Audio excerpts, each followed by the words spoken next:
I'll be back. God, I love it when he says that. With the release of the newest addition to the Terminator franchise, Terminator Dark Fate, What is that? I don't know. we thought it might be time to do a little refresher on where the story left off, where it picks up, and maybe we'll sort out all this time travel stuff along the way. So it's time to get nude and get zapped back in time into a little lightning crater, then awkwardly find some clothes so you don't seem like a crazy person. I need your clothes, your boots, and your motorcycle. Here's your IMDb cheat sheet for Terminator Dark Fate. Wash day tomorrow.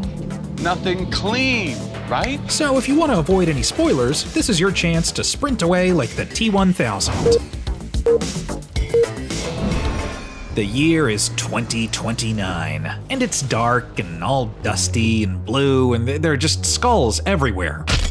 Machines have become self-aware and are locked in a war with these pesky humans who just won't die, thanks to the leadership of John Connor. So they take the only logical step to eradicate their problem: time travel.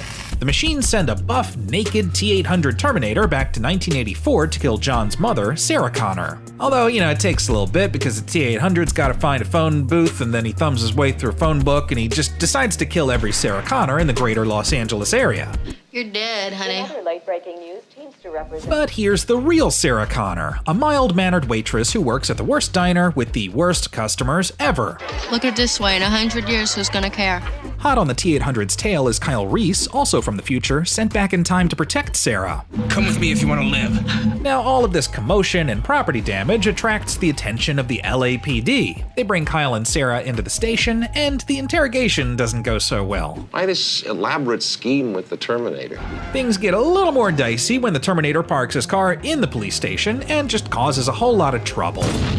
He chases our heroes all over Los Angeles, gets his Arnold Schwarzenegger costume burnt off, and follows them into this factory. Kyle Reese sacrifices himself and almost kills the Terminator, and then Sarah finishes him off. You're terminated.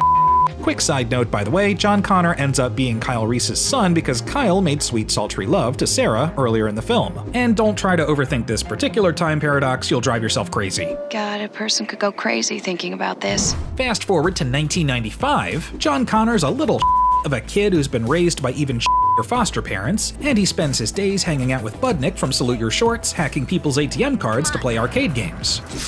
His mom, Sarah, spends her days beefing up doing chin-ups in a mental institution after insisting for years that a robot tried to kill her and that the world is going to end. You're already dead, everybody! You're dead already! Time travel is still a little bit tricky, humans and machines are just kind of button mashing the time travel device at this point. A reprogrammed T-800 is sent back in time to protect our sweet 10-year-old delinquent boy John Connor from a more advanced Terminator, the T-1000, who can't bench press nearly as much as Arnold can, but he's made of liquid metal, can morph into people that he's killed, and since he's wearing a police uniform, comes off as incredibly trustworthy. Are you the legal guardian of John Connor? Your foster parents are dead. John and the T-800 break his mom out. Come with me if you want to live. The T-800 becomes kind of a surrogate father and learns some Spanish. Hasta la vista, baby. Then the three try to prevent Judgment Day completely by going straight to Miles Dyson, the scientist who is unknowingly causing Judgment Day by reverse engineering the arm and computer chip from the first film. So then the four of them team up to retrieve the arm and the chip from Cyberdyne. There's a lot of explosions and bullets and death. And then John, Sarah, and the T-800 end up in a steel mill. The T-1000 gets blown apart by a grenade launcher and falls into a vat of molten steel. They chuck the arm and the chip in there too, but in order to completely prevent Judgment Day, they need to destroy the last chip in existence, which is in the T-800's head. Goodbye, Arnold. Or maybe not. Talk to the hand. Since James Cameron and the creators of Terminator Dark Fate are completely ignoring the events of Terminator 3 Rise of the Machines, Terminator Salvation, Terminator Genesis, the Sarah Connor Chronicles, and the Universal Studios attraction T2 3D Battle Across Time, Terminator Dark Fate picks up the story 27 years later. I'll be back. So what has Sarah been up to for 27 years? Did Judgment Day ever come? And when will they finally be able to time travel with clothes on? Hopefully we'll get most of these answers in Terminator Dark Fate.